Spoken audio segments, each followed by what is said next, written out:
Salut les jeunes! Je m'appelle Monsieur Vizir et aujourd'hui j'ai le plaisir de faire cette vidéo pour m'adresser spécifiquement à mesdames les coureuses et messieurs les coureurs lourds. Alors d'abord, qu'est-ce qu'une coureuse et qu'est-ce qu'un coureur lourd? Une coureuse lourde a un poids qui commence à partir d'à peu près 70 kg et un coureur lourd commence à peu près à 85-90 kg. C'est comme ça que, c'est pas mon avis, hein, mais c'est comme ça que nous segmentent quelque part les sociétés d'équipements sportifs. Alors, je ne cherche pas du tout à entrer dans la polémique, nous sommes lourds, pas lourds, c'est pas du tout l'objectif. L'idée ici, c'est que moi-même, en tant que coureur lourd, quand j'ai commencé à courir, en tant que débutant, et que j'ai commencé à me documenter sur Internet et à chercher quelles sont les différentes manières de faire pour progresser et avoir plus de vitesse, puisque quelque part c'est ce qu'on cherche à faire, et plus de performance dans la course à pied, bah en fait je n'avais pratiquement aucun conseil. L'ensemble des choses que je pouvais lire et voir et consulter sur Internet s'adressaient essentiellement aux coureurs légers. Eh ben il n'y a pas que vous, il y a aussi les coureurs lourds qui veulent commencer la course à pied, adapter leur corps, leur morphologie. Eh bien aujourd'hui, je viens, après quelques 2 ans d'expérience dans la course à pied, vous en proposer quelques-uns donc de ces conseils. Conseil numéro 1. En tant que lourd, nous avons quand même un petit souci au niveau des articulations. Nous devons faire vraiment attention à ça. Et du coup, l'équipement prend plus d'importance. Quand je parle d'équipement ici, je fais référence à 2 choses. Premièrement, des chaussures, des chaussures de sport, des chaussures de course à pied réellement adaptées. J'essaierai de vous proposer quelques références, même si je ne veux pas en favoriser une par rapport à l'autre. Et la deuxième des choses, et je vous le conseille fortement, ce serait d'avoir une ceinture fréquence fréquence mètre. Cardio-fréquence mètre. Pourquoi? Parce que tout simplement, nous sommes lourds, nous avons probablement un cœur qui fonctionne d'une manière différente de quelqu'un qui est léger, et donc du coup, il va falloir surveiller un petit peu tout ça pour que le cœur ne s'emballe pas trop vite. Alors, le deuxième conseil et demi, ce serait qu'à chacune de vos sorties, que ce soit une sortie courte ou une sortie moyenne ou une sortie longue, en fonction de ce que vous appelez, sortie courte, moyenne ou longue, prenez avec vous de l'eau. Très important.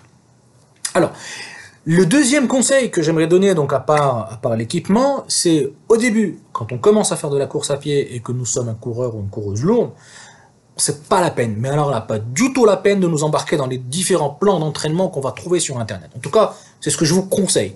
Vous pouvez bien sûr prendre mon conseil et le jeter à la poubelle. Ce que je vous conseille, pour récapituler, ce serait courez et faites-vous plaisir. Uniquement. Courez, variez les parcours, une fois à la forêt, une fois devant la mer, une fois courez en ville, une fois courez dans un parc. Variez vos plaisirs, courez pour votre propre plaisir. Mesurez votre performance, hein. Une application comme Runtastic, Decathlon Coach, Strava, Runkeeper, Nike Plus, etc.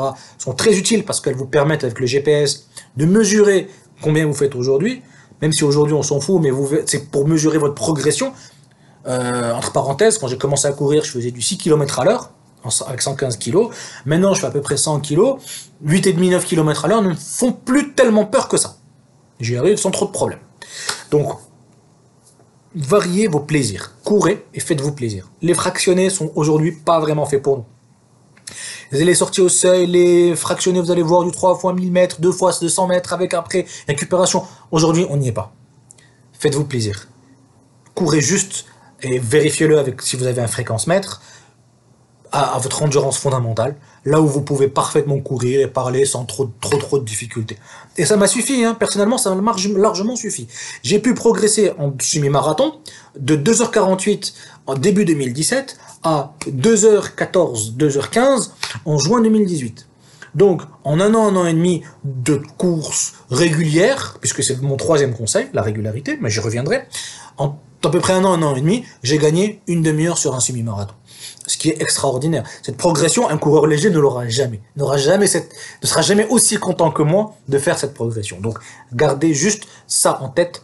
Courez de manière naturelle, spontanée. Mesurez votre performance, mesurez votre vitesse, mais n'en faites pas tout un objectif. Et donc, le 3e conseil, j'y arrive justement, c'est de pouvoir courir en étant régulier. Vous pouvez commencer parfaitement avec 1 fois par semaine, y aller avec 2 fois par semaine, 3 fois par semaine. C'est pas la peine d'en faire trop non plus. 1 fois par semaine, c'est le minimum. Après, on peut être blessé, on peut avoir des circonstances familiales qui vont nous empêcher d'en faire plus. C'est pas grave. C'est pas grave. On reviendra la semaine prochaine et on continuera comme ce qu'on faisait. C'est pas parce que cette semaine on n'a pas couru que la semaine prochaine on va en faire 4 ou 5 de séances. Non. On a à s'arrêter. La semaine prochaine, ben on reprend tout à fait normalement. J'ai l'habitude de faire 2 séances. Ben j'en fais 2 séances. Alors, cette régularité est extrêmement importante parce que c'est ce qui va faire en sorte quelque part qu'au niveau de votre système cardiovasculaire, tout va se remettre. Votre corps doit pouvoir apprendre à se métamorphoser. Et je vous assure qu'en 6 mois, 1 an, le corps justement change et s'adapte à la course à pied. Mais les articulations doivent prendre le temps de s'adapter. Les tendons, l'ensemble, le cœur, l'ensemble du système vasculaire pour que le sang puisse arriver rapidement aux muscles, même la respiration doit pouvoir, même la foulée, la manière de courir, tout ça c'est du temps. Et ce n'est pas la peine d'y aller trop vite, parce qu'en allant trop vite, vous allez vous blesser. Et c'est pas l'objectif. Et le dernier conseil que je vous donnerai, vous allez voir sur internet plein de conseils, plein de vidéos, on parle de VMA, de fractionné, d'allure seuil, de ceci, de cela. C'est bien, lisez-les, documentez-vous, apprenez tout ça. Mais aujourd'hui, retenez une chose, en tant que coureur lourd, nous solliciterons suffisamment nos articulations, nos tendons, nos genoux, nos chevilles, pour aller en plus de ça faire un fractionné. Donc restons zen, restons cool, on ne cherche pas la performance, on cherche notre propre performance. Et donc du coup, à ce moment-là, c'est pas la peine de stresser notre organisme plus que ça. Je vais bientôt faire 2 vidéos. La première vidéo, c'est attention aux blessures, et je vous expliquerai les différentes blessures auxquelles un coureur lourd peut justement être confronté. J'espère que ça ne vous arrivera pas, mais il n'empêche que vous devez quand même les connaître pour savoir au moment où ça vous arrivera, et encore une fois, je ne vous l'espère pas, savoir très rapidement de quel type de blessure il s'agit. Et je dis pas faire votre autodiagnostic ou votre automédication, loin de moi cette idée-là, mais au moins que vous ayez conscience des problèmes qu'on peut avoir. Et la deuxième vidéo, c'est je vous parlerai des objectifs et de comment gérer, je vous l'espère, très rapidement, à partir du moment où vous commencez la course à pied, votre premier 10 km, que ce soit d'un point de vue entraînement ou même d'un point de vue tactique lors de la course. Merci beaucoup de votre attention et la jeunesse, je vous remercie, à bientôt.